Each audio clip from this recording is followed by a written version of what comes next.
Welcome to Longevity in Motion, a content series from Progressive Motion where we explore what it takes to move well, feel strong, and live with purpose for the long haul. Every episode features conversations with our own Progressive Motion coaches, diving into the principles, practices, and personal stories behind lasting health. I'm here with Dr. Bryan, one of our coaches here at Progressive Motion. Before we get into today's topic, can you introduce yourself and share a bit about the work you do at Progressive Motion? My name is Dr. Bryan. I'm a physical therapist here at Progressive Motion. We focus on holistic approach on the human body, integrating the entire system from how you breathe, how you stabilize, and how to integrate when you're moving around. We start from the ground up, focusing on posture awareness, intra-abdominal pressure to allow you to move more freely and efficiently. Amazing. And can you give me a little bit more information on how did you come to specialize in breath and posture? What drew you to these areas? Breathing and posture was something I kind of fell on. Early in my career, we always focused a lot on strength, conditioning, and output, but I felt like there was always something left on the table. So when I got into a little bit more about the breathing and posture work, it kind of opened my eyes on what it felt like when your body was aligned and stacked into a proper position. Just allowed you to generate a little bit more force and have a little bit more strength with movement without overly, I would say, like muscling the movements. That way, as you're starting to build muscle, you're not building it upon a compensated body. And oftentimes, breath and posture aren't really prioritized in health and wellness settings. So why do you think that these two elements specifically are overlooked when it comes to rehab and performance settings? Well, breath and posture work is a little different than your regular strength and conditioning. Strength and conditioning focuses a lot on output, getting stronger, getting more mobile, while a lot of the breathing is, how would you say, a little bit more input, trying to dial down the nervous system, allowing you to recover a little bit better. So learning how to control your breath actually teaches you how to relax rather than just going home and just resting. So doing a little bit of that posture work in between sets or post-play just allows you to actively recover. Awesome. And then can you talk to me a little bit about what are some of the common postural dysfunctions that you tend to see in even the most fit individuals that you all are seeing at Progressive Motion? What common postures?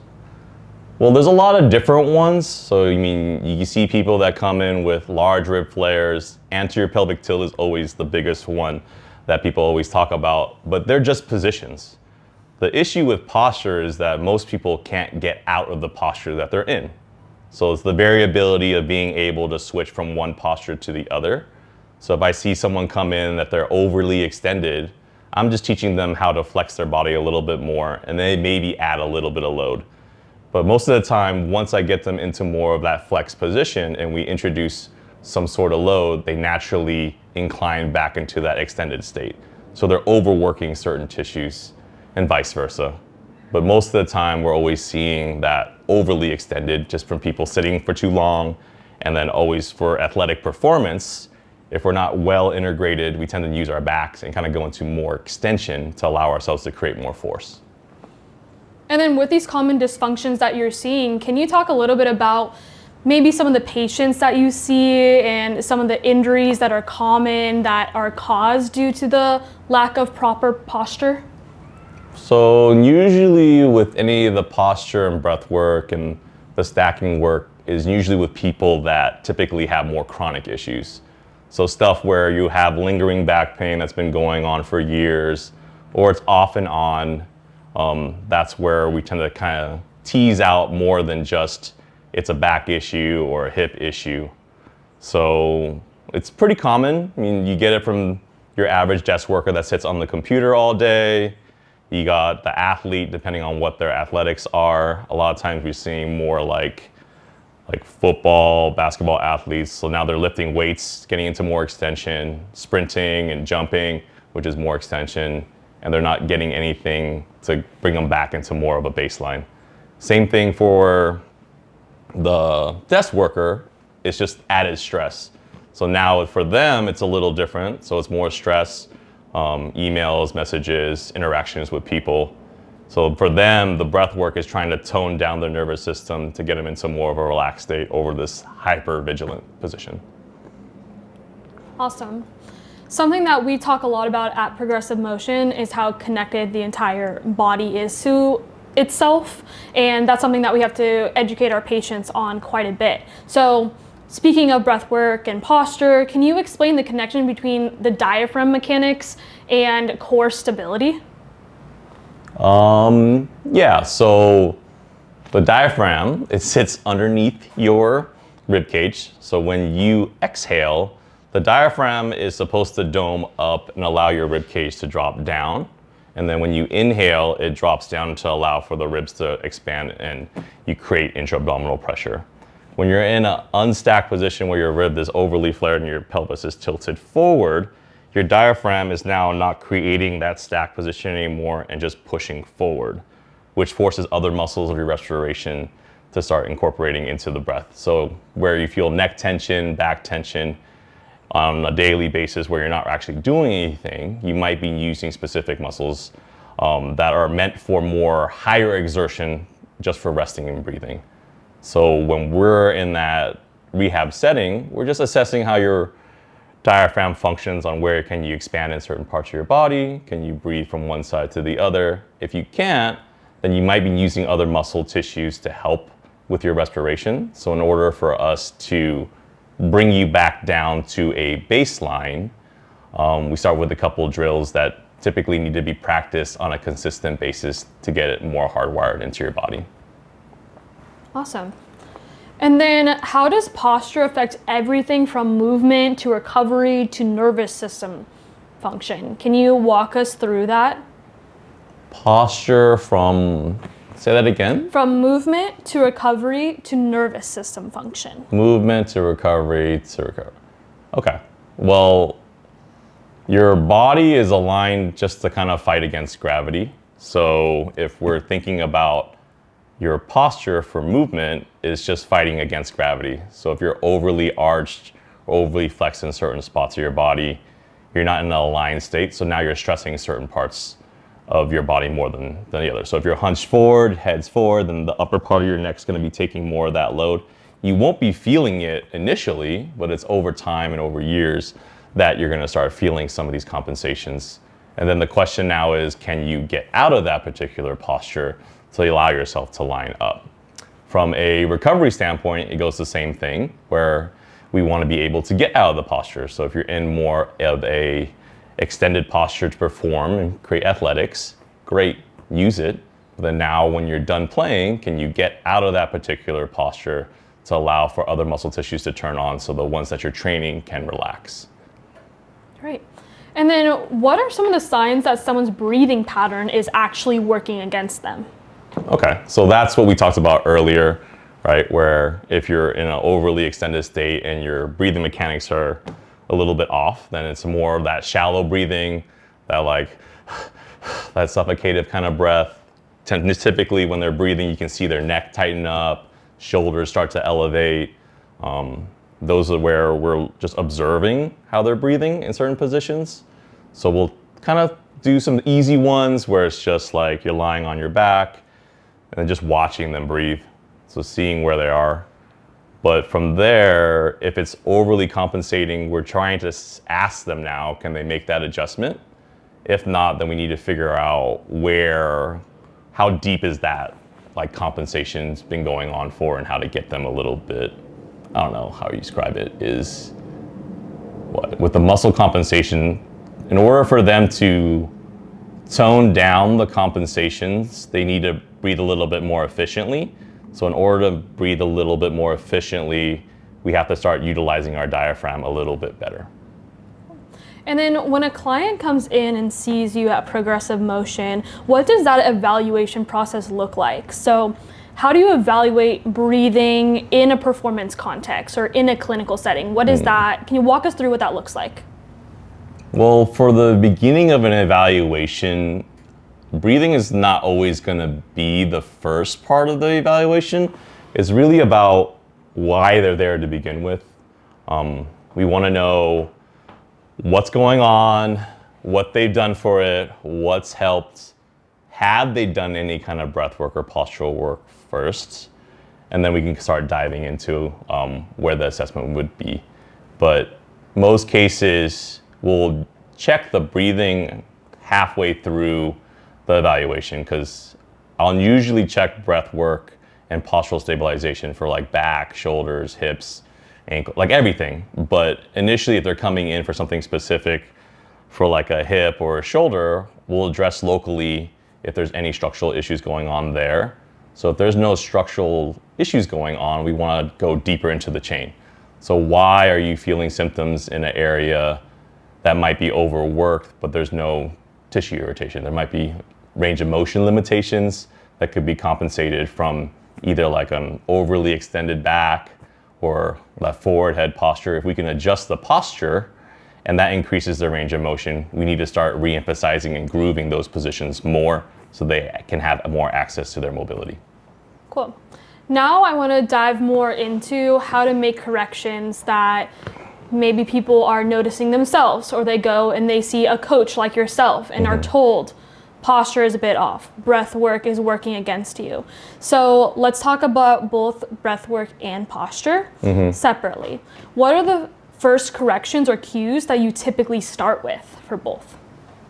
So breathing wise, just getting people to just breathe through their nose, see if they can just inhale and exhale through their nose, because that's where you want to be breathing at rest for the most part. So if you're like constantly mouth breathing, or you're just always like having a hard time just maintaining a calm breath hold, is one of them.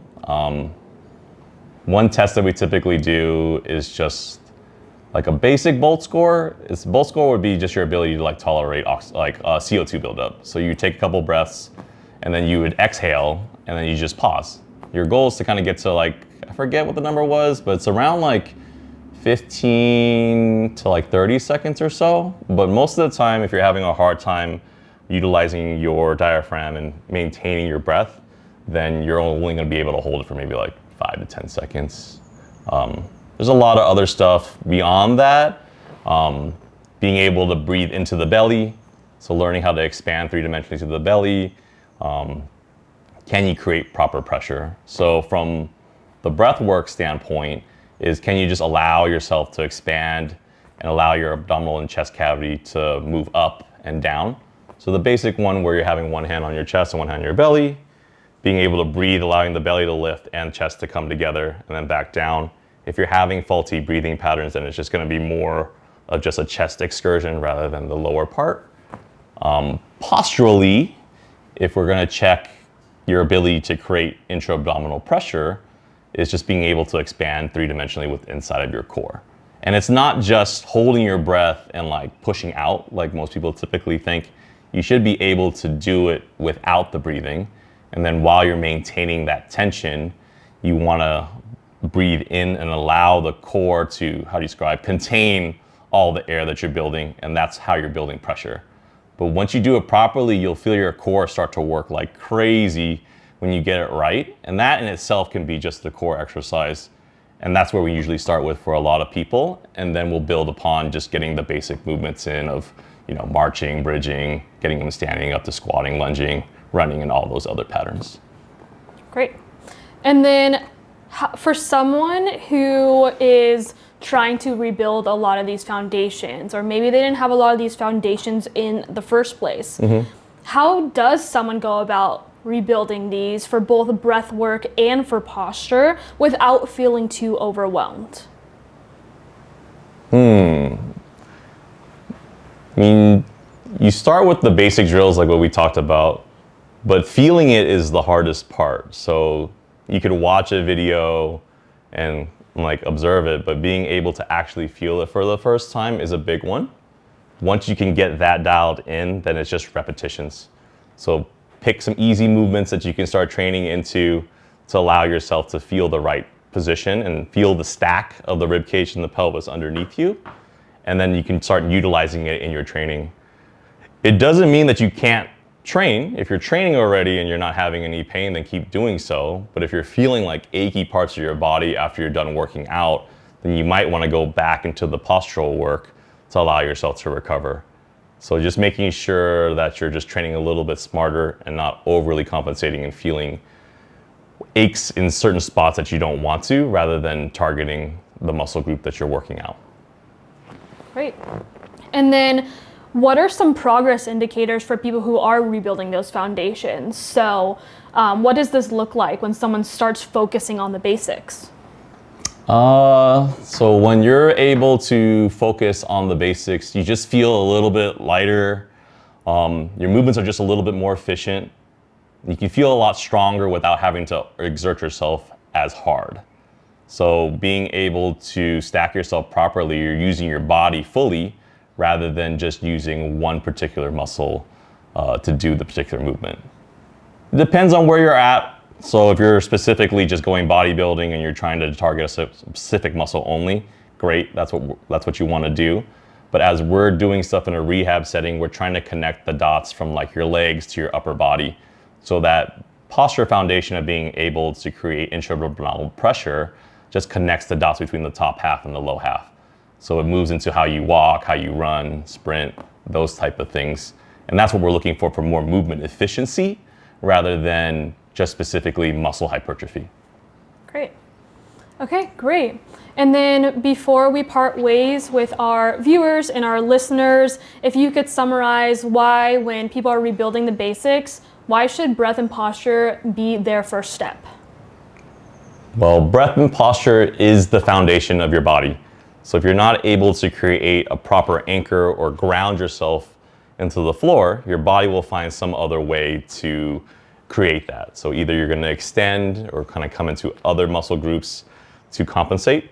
So if you are already doing it, that's fine. You just want to be able to come back and ground yourself just so you can recover a little bit better. Your performance may drop in doing so, so now you're in this loophole of performance and then using these exercises as more of a recovery tool. But if you're new to the breath work and posture, you can start at the very beginning. So a lot of core foundational work, a lot of breath work, and then from there, as you figure out where your stack is, you can start layering more strength on top of it. So it's a give and take, but you could utilize it more as a tool to start creating strength, or you can use it as a recovery tool rather than it solely being rehab itself, where I'm only doing this for a certain amount of time and then moving into my main exercises. It's just a mix and match between your performance and your recovery. So choosing more of a performance day, go ahead and do what you need to do. But if you want to do a more recovery day, then it's going to be a little bit more of the breath work, a little bit more of the positional work. Great. Well, thank you for your time, Dr. Bryan, and thank you for those who are tuning into Longevity in Motion. Stay tuned for our future content in this series. Thanks, y'all.